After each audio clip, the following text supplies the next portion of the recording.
আজকের আলোচনায় আমরা আলোচনা করব যোগ বৈশিষ্ট্য সার নিয়ে 40 নম্বর শ্লোকের বাংলা অনুবাদ। এই শ্লোকটির অর্থ দাঁড়ায়, মন মহৎ পরমাত্মা থেকে উৎপন্ন হয়।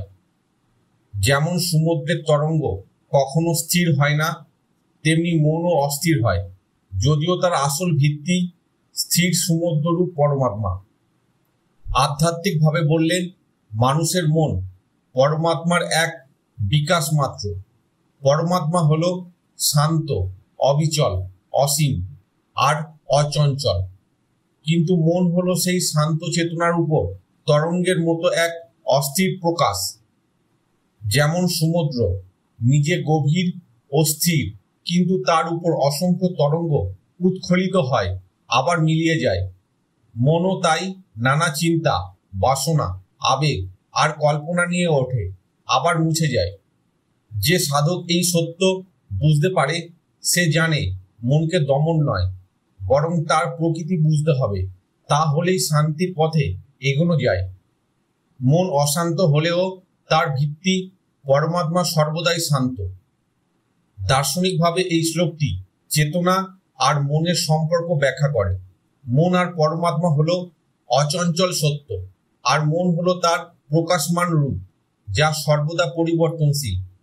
মানুষের ভুল হয় এই দুঃখ বোঝা থেকে যে সে মনই নিজের আসল সত্তা ভাবে। তরঙ্গকে যদি সমুদ্র মনে করা হয় তবে ভুল হবে, কারণ তরঙ্গ কেবল অস্থায়ী, সমুদ্রই স্থায়ী। তেমনি চিন্তা, দুঃখ, সুখ, আনন্দ বা ভয় মনো তরঙ্গ মাত্র। এগুলো আসে আর যায়, কিন্তু আসল সত্তা চিরন্তন চেতনা কখনো বদলায় না। দর্শন এখানে শেখায়, মনকে সমুদ্রের তরঙ্গের মতো দেখা গেলে তার ওঠানামায় ভেসে না গিয়ে আসল স্থিরতায় থাকা যায়। বর্তমান জীবনে এর উদাহরণ খুব স্পষ্ট। ধরো, পরীক্ষার আগে বা চাকরির ইন্টারভিউ আগে মন খুব অস্থির হয়ে ওঠে। হাজারো চিন্তা, ভয়, আশা, অনিশ্চিততা একসাথে ঘুরতে থাকে। তখন মনে হয় সবকিছু ভুলে যাচ্ছে। কিন্তু যদি কেউ গভীরভাবে দেখে, বুঝবে এই চিন্তাগুলো তরঙ্গের মতো এসেছে, আবার চলে যাবে। কিন্তু যদি ভিত্তি অর্থাৎ নিজের শান্ত চেতনাকে মনে রাখো, তখন মন অস্থির হলেও ভেতরে ভেতরে শান্ত থাকা যায়। তখন ধ্যানপ্রিয় মানুষ বলেন, চিন্তাগুলোকে আকাশের মেঘের মতো দেখো, তারা আসবে আর যাবে, তুমি আকাশ, মেঘ নও। জীবনের ছোট ছোট পরিস্থিতি, রাগ, দুঃখ, আনন্দ সবই মনোতরঙ্গ। এগুলোকে পরমাত্মার শান্ত সমুদ্রের তুলনায় দেখলে স্বাভাবিকভাবে ভারসাম্য রক্ষা করা যায়। 41 নম্বর শ্লোকের বাংলা অনুবাদ। এই শ্লোকটির অর্থ দাঁড়ায়, আত্মা নিজেই নিজের ইচ্ছা শক্তির দ্বারা ক্রমাগত সংকল্প সৃষ্টি করে।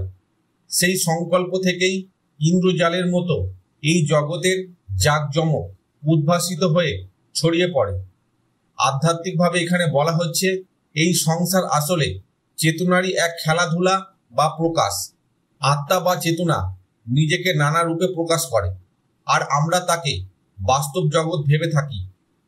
যেমন জাদুকর ইন্দ্রজাল করে এমন কিছু দেখান যা বাস্তবে নেই, অথচ দর্শকের কাছে বাস্তব মনে হয়।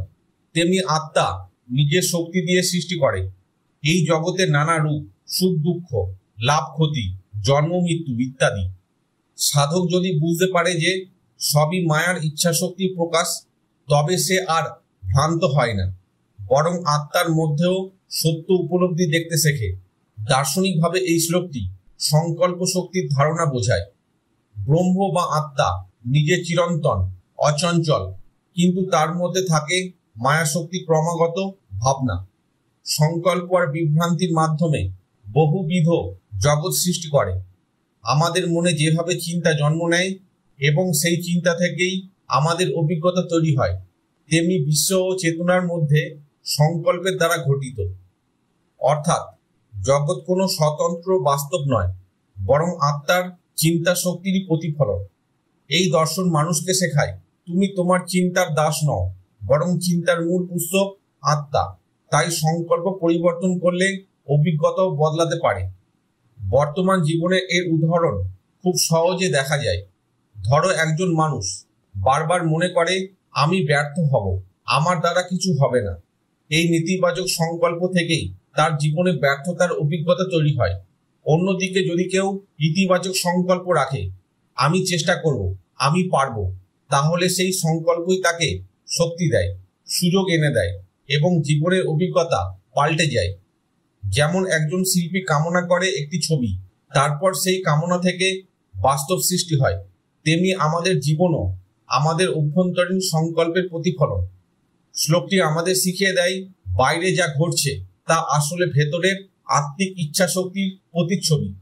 তাই সংকল্পকে পবিত্র করলে জীবনও স্বাভাবিকভাবে পবিত্র হয়ে ওঠে। 42 নম্বর শ্লোকের বাংলা অনুবাদ। এই শ্লোকটির অর্থ হচ্ছে, যেমন শিশুর কাছে বেতালা বা ভূত সত্য মনে হয় এবং তা মৃত্যুর মতোই দুঃখ দেয়, তেমনি মূঢ় চিত্ত মানুষের কাছে এই জগৎ অসৎ হলেও সত্যের আকারে প্রতীয়মান হয়। আধ্যাত্মিক দৃষ্টিতে এখানে বোঝানো হয়েছে যে অজ্ঞ মানুষ মায়ার দ্বারা বিভ্রান্ত হয়। যেমন ছোট শিশু ভূতের ভয় পেয়ে কাঁদে, আতঙ্কে কষ্ট পায়, অথচ সেই ভূত আসলে নেই, তেমনি আমরা জগৎকে স্বাধীন বাস্তব মনে করে সুখ দুঃখের চক্রে ঘুরতে থাকি। কিন্তু সত্য উপলব্ধি হলে বোঝা যায় জগৎ কেবল আত্মার প্রকাশ, কোনো স্থায়ী স্বাধীন বাস্তবতা নয়। এই উপলব্ধি মুক্তির পথ। দার্শনিকভাবে এই শ্লোকটি বলছে, মনের ভ্রমই দুঃখের মূল। আমরা যা দেখি তা মনের ধারণার দ্বারা সত্য বলে প্রতীয়মান হয়, কিন্তু চিন্তার মূল আসলেই যদি ভ্রান্ত হয় তবে সমগ্র অভিজ্ঞতাই মিথ্যা। যেমন দড়িকে সাপ ভেবে মানুষ ভয় পায়, দৌড়ায়, ঘামে, আতঙ্কিত হয়, সবই অভিজ্ঞতা, কিন্তু ভিত্তি মিথ্যা।